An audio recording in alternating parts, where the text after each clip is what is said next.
Le stress test, c'est une opération de com. D'accord ? Qu'est-ce que vous voulez qu'on vous dise ? Qu'on vous dise que ça va pas dans les banques ? Pourquoi on les fait alors ? Si on fait pour une opération de communication, c'est de la pub, ça s'appelle de la pub. Donc pourquoi on les fait ? Tout simplement pour dire aux gens, ne vous inquiétez pas, votre argent est en sécurité dans les banques. Si on vous disait le contraire, qu'est-ce qui se passerait ? Vous auriez un bank run. Les gens feraient la queue devant les banques pour retirer leur argent. Comme en Grèce. Et à ce moment-là, vous auriez, là pour le coup, un vrai écroulement du système bancaire. Donc forcément, on va vous dire que tout va bien.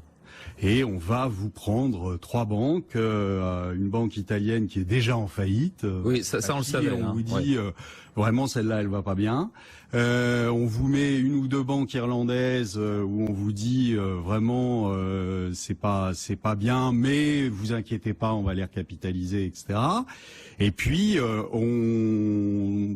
j'entends pas beaucoup parler depuis ce matin des banques allemandes, mais on essaie de faire un petit peu l'impasse dessus pour pas affoler la population. Voilà, c'est tout. Que les banques aillent mal, c'est tout à fait évident, en particulier les banques européennes.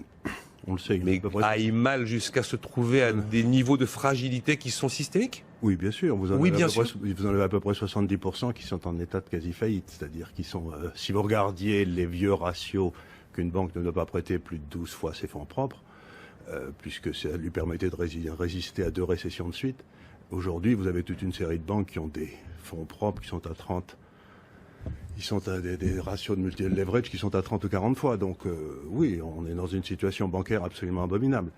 La seule chose que... Comment vous pouvez savoir tout ça alors que visiblement même les autorités prudentielles manquent d'éléments palpables pour pouvoir en attester la réalité ? Vous regardez simplement leur cours de bourse. Vous pensez que c'est suffisant ? Elles ont perdu à peu près les 3/4 depuis 7 à 8 ans. Donc quand quelque chose perd de 3/4, c'est que les gens qui savent à l'intérieur en n'achètent pas beaucoup. Et pourtant, elles étaient grosses dans les indices. Avec toute la gestion indicielle, elles auraient dû monter. Or, les cours des financières se sont écroulés en Europe. Si les cours des financières s'écroulent, c'est qu'en général, l'affaire ne va pas bien. Non, enfin, ça me paraît à peu près raisonnable. Ce qui signifie que cette question que l'on posait un peu sous forme de provocation ce matin avec Stéphane Soumier a une forme de fondement. Est-ce que nous sommes devant une nouvelle crise telle que celle que nous avons pu connaître, née aux États-Unis en 2008, mais qui cette fois-ci pourrait naître de bien des endroits différents, y compris du secteur bancaire européen ? Mais écoutez... Il faut peut-être... Est-ce qu'on peut faire un pas en arrière ? Alors, un pas en arrière, et puis on fera réagir Henri Pijac, qui est très calme depuis le début de cette émission, pour voir si il achète l'idée d'une pensée nouvelle, et ça, on a tous envie d'y croire, ou alors celle d'une terrible réalité sur le secteur bancaire qui ne serait pas connue de tous. Il faut revenir un petit peu en arrière. Moi, j'ai fait toute ma carrière dans un monde où l'argent était au centre du système, la création d'argent par le crédit, ça se diffusait dans l'économie réelle. Et puis quand vous passiez dans l'économie réelle, au bord de l'économie réelle, vous aviez le prix des actifs. S'il restait suffisamment d'argent, une fois que l'argent avait été utilisé dans l'économie réelle, le prix des actifs montait. S'il n'y en avait pas, le prix des actifs baissait. Et donc le prix des actifs, c'était un peu un réservoir de liquidité qui servait à l'économie pour revenir à son équilibre. Oui, c'était un peu ça, c'est là-dessus que j'ai travaillé, c'est un modèle qui est vieux comme les rues. Il n'y a rien de bien nouveau là-dessus. Depuis un certain nombre de temps, et en particulier depuis l'arrivée de l'euro, les banques centrales ont décidé de mettre le prix des actifs, en particulier des obligations d'État, au centre du système. C'est plus l'argent qui est au centre du système, c'est le prix des actifs qui est au centre du système. Et elles ont décidé d'imprimer suffisamment d'argent pour que ce prix des actifs ne baisse pas.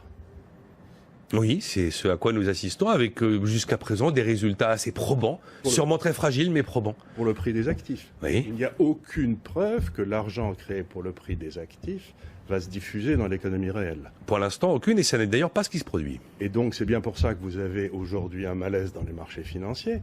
C'est que les marchés financiers sont montés en raison de cet achat par les banques centrales des actifs, mais que la réalité économique, puisque il n'y a plus de création destructrice dans le système, vous empêchez la destruction avec des faux taux d'intérêt. Et donc, quand vous n'avez plus de création destructrice, ce qui se passe, c'est tout simplement que vous avez une dichotomie énorme qui se passe entre la valorisation des affaires et la croissance économique. Donc, on est en train de créer un système, si j'ose dire, d'Union soviétique, où il n'y a pas de prix de l'argent, il n'y a pas de prix de taux d'intérêt, il n'y a pas de prix pour le taux de change, il n'y a pas de prix pour le rendement marginal du capital investi. Donc on est dans un système qui n'a plus de prix. Comment voulez-vous qu'un système qui n'a plus de prix puisse avoir une croissance? Il n'y a plus de taux, il n'y a plus de prix, d'accord. Ça a été totalement pris en otage par les banquiers centraux. Voilà, Maintenant, après, Quand vous regardez aujourd'hui, on a des taux d'intérêt Gaël négatifs. On a des taux d'intérêt négatifs en France. vous êtes totalement d'accord avec ce que vient de dire Absolument d'accord avec ce que dit absolument Charles. d'accord avec ce que dit Charles Et Gall. donc le fait qu'on ait des taux d'intérêt négatifs, c'est-à-dire que vous prêtez à quelqu'un Pour 100, des maturités court terme, hein. Oui, mais des quand 3, même. c'est des 3 vous mois, 6 prêtez à mois. quelqu'un 100 et ils vous Oui, remboursent c'est 90. assez rare que votre banquier vous C'est paye assez pour rare, prêter voilà. de l'argent. Je pense qu'il y a beaucoup de gens qui seraient contents que leur banquier leur prête à des taux d'intérêt négatifs. Ça dit qu'il y a quelque chose qui est complètement faux. La valorisation des actifs est une bulle complètement découplée de l'économie réelle. Et il va y avoir tôt ou tard une correction. Ça, c'est évident.